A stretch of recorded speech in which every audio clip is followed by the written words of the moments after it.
क्या आप यकीन करेंगे, एक शख्स 100 साल तक मुर्दा रहा, लेकिन उसका खाना बिल्कुल ताजा था।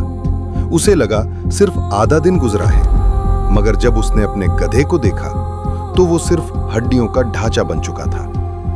आखिर ये कौन था और अल्लाह ने उसे 100 साल बाद क्यों जिंदा किया? अगर आप अल्लाह की कुदरत पर यकीन रखते हैं तो अभी इस वीडियो को लाइक करें, अपने दोस्तों के साथ शेयर करें और ऐसे ईमान अफरोज वाक़यात के लिए फॉलो जरूर करें, क्योंकि अल्लाह हर चीज पर कादिर है।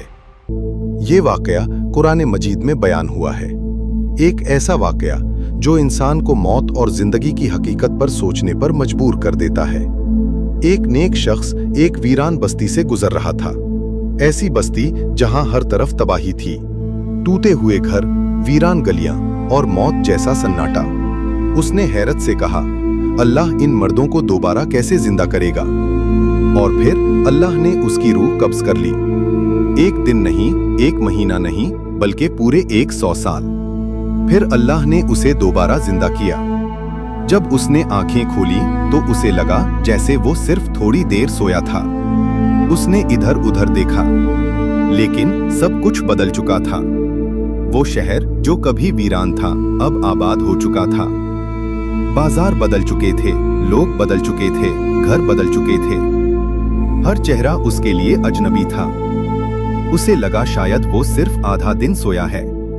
फिर अचानक उसकी नजर अपने गधे पर पड़ी और उसके जिस्म में खौफ की लहर दौड़ गई। उसका गधा सिर्फ हड्डियों का ढांचा बन चुका था, सूखी हुई हड्डियां जिन पर वक्त की गर्द जम चुकी थी। लेकिन जब उसने अपना खाना देखा तो वो बिल्कुल ताजा था। ना रंग बदला था, ना खुशबू, ना जायका, जैसे वक्त ने उसे छुआ तक न हो। एक तरफ 100 साल पुरानी हड्डियां और दूसरी तरफ ताजा फल। वो खौफ और हैरत में डूब गया। तब अल्लाह ने फरमाया, बल्कि तुम 100 साल तक यहाँ रहे हो। 100 साल। उसे लगा था सिर्फ आधा दिन गुजरा है, मगर हकीकत में एक पूरी सदी बीत चुकी थी। फिर अल्लाह ने अपनी कुदरत का ऐसा मंजर दिखाया जिसे देखकर इंसान का ईमान कांप उठे। उन खुश्क हड्डियों को उसकी आंखों के सामने जोड़ा गया। हड्डियां हरकत करने लगीं, एक दूसरे से जुड़ने लगीं। और फिर उस गधे में दोबारा जान डाल दी गई। तब उस शख्स ने कहा, अब मैं जान गया कि अल्लाह हर चीज पर कादिर है। ये वाकया हमें याद दिलाता है कि जिस रब ने 100 साल बाद मुर्दे को जिंदा कर दिया, उसके लिए कयामत के दिन तमाम इंसानों को दोबारा